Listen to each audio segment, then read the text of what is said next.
the violence used by Myanmar's armed forces against unarmed opponents since the coup in February has shocked the world. More than 800 people have been killed, most by military gunfire. But the deaths in custody of two officials from the National League of Democracy, the party led by Aung San Suu Kyi, have cast an even grimmer light on the military's actions. On Saturday 6 March, cities across Myanmar were on edge. 3 days earlier they had experienced what had then been the most violent day since the coup in February, with the UN recording the deaths of 38 people. The army had seized power on February 1 after claiming, without evidence, that a previous election which saw the NLD gain power was fraudulent. Ms. Suu Kyi and senior leaders were put under house arrest, triggering waves of protest against the military. For the first 3 weeks the military had seemed unsure how to respond to the protests. But by the end of February they were using increasing levels of lethal force. By the first week of March, it was clear there would be no restraint. The historic downtown neighborhood of Pabitan in central Yangon, with its narrow alleys between crumbling colonial buildings, had seen plenty of drama. That week, activists had built barricades in some streets to keep out the security forces, and there had been several clashes. Pabitan has a diverse population, with a large number of Muslim residents and 8 mosques in the township. In last year's general election, Sitamong, one of only 2 Muslim candidates fielded by NLD, won the parliamentary seat there. His campaign manager was Khin Maung Lat, a veteran NLD activist who had moved to Pabitan many years before and lived with the family of a Buddhist lawyer. He co-owned a tour company, had run a video rental shop, and had been active in the NLD since 1988, becoming the chairman of his local branch. He was a well-known and well-liked member of the community. He was very religious and prayed 5 times a day, Sithamuang told the BBC from where he is now hiding from. The soldiers were identified by neighbors as members of the 77th Light Infantry Division, a unit notorious for human rights abuses. According to Ko Tun Ki, a friend of Khin Maung Lat, the soldiers were actually looking for Umong Mong, a lawyer who was more senior in the NLD and who had already gone into hiding. Instead, they broke into Khin Maung Lat's home, he says, and dragged him out, kicking and hitting him. Ko Tun Ki believes Khin Maung Lat was then taken to Yangon City Hall, one of the first buildings to be commandeered after the coup. Early the next morning, Khin Maung Lat's family received a phone call from police telling them to come and collect his body from a military hospital in northern Yangon. They were told there that he had fainted, and that they should inform people he had suffered a heart attack, but the family insists that the 58-year-old was in good health and had no known illnesses. They say his body showed signs of multiple wounds on it, and was covered in a blood-soaked cloth. The body had been cut open and then sewn up in what may have been an autopsy, but the family has been given no official report on the cause of death. He was buried later that day in a Muslim ceremony. The US-based human rights organization Physicians for Human Rights has examined the evidence, including photographs of Khin Maung Lat's body. While it is unable to make any definitive judgments, it has concluded that the cause of death given by the military authorities is implausible, and that he is most likely to have died from homicidal violence while in custody. Ko Tun Ki believes he was deliberately killed. He was detained less than 10 hours before his family was informed of his death. It was not the result of prolonged torture. I was once jailed and interrogated, so I know how they get information out of you.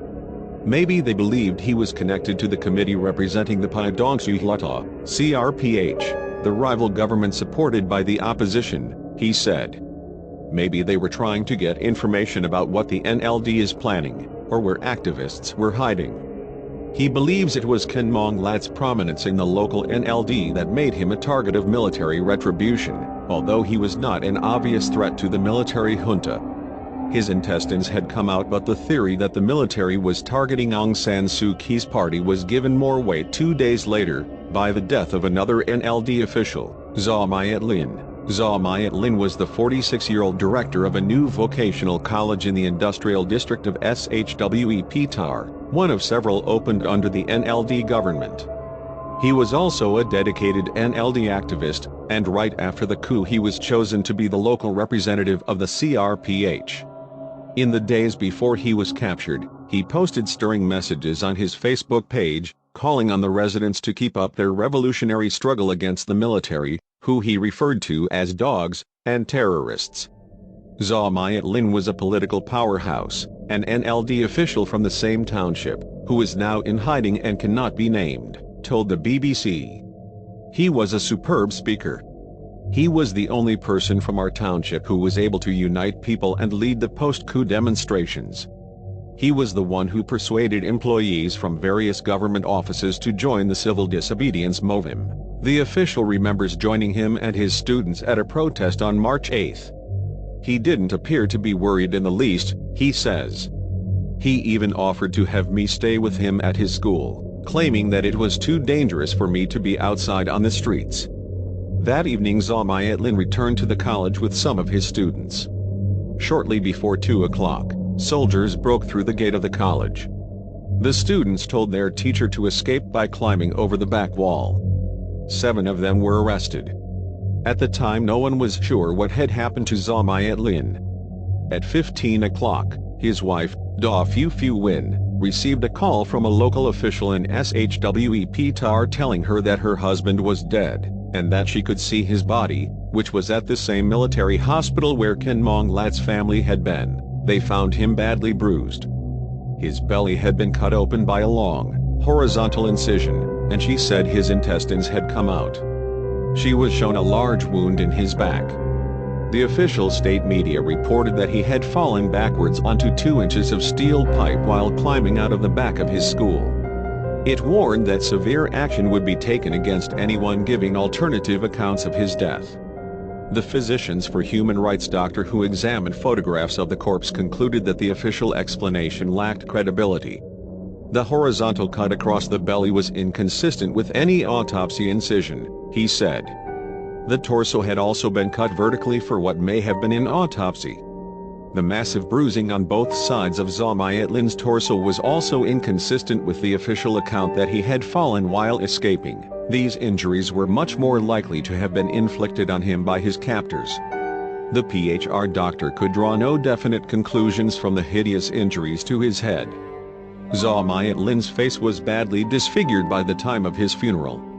However, the PHR doctor believes this may be due to decomposition.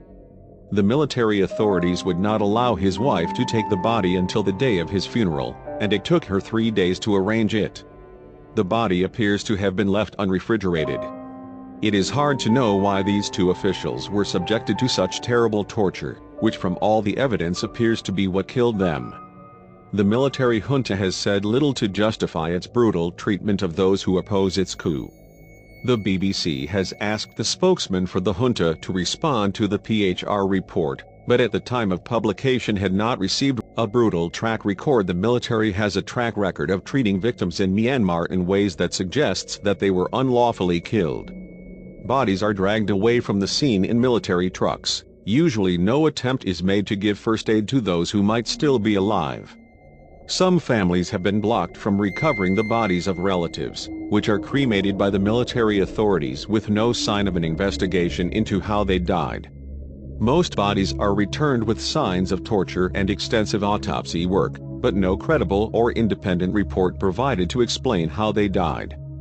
The Association to Assist Political Prisoners in Burma, which has for many years documented abuses by the security forces, identified 75 people missing from the turmoil following the coup, with 23 of those confirmed as disappeared, presumed dead. Brutality and unaccountability have always been problems in the treatment of dissidents by the authorities in Myanmar. But they have become far worse since the coup. In this case, neither man was a significant figure in national politics. It is possible that the decision to treat them that way was made solely by the military units which detained them, perhaps inflamed by local or personal grievances, perhaps just in the heat of the moment. An instilled hatred of politicians might also have been a factor. Myanmar's security forces have been habitually violent in their treatment of detainees for decades, and very rarely held to account. But the NLD official believes Zalmayat Lin was killed in this way to send a message. I believe they reasoned that by executing him in such a terrible manner, they would instill fear in the people, causing them to retreat.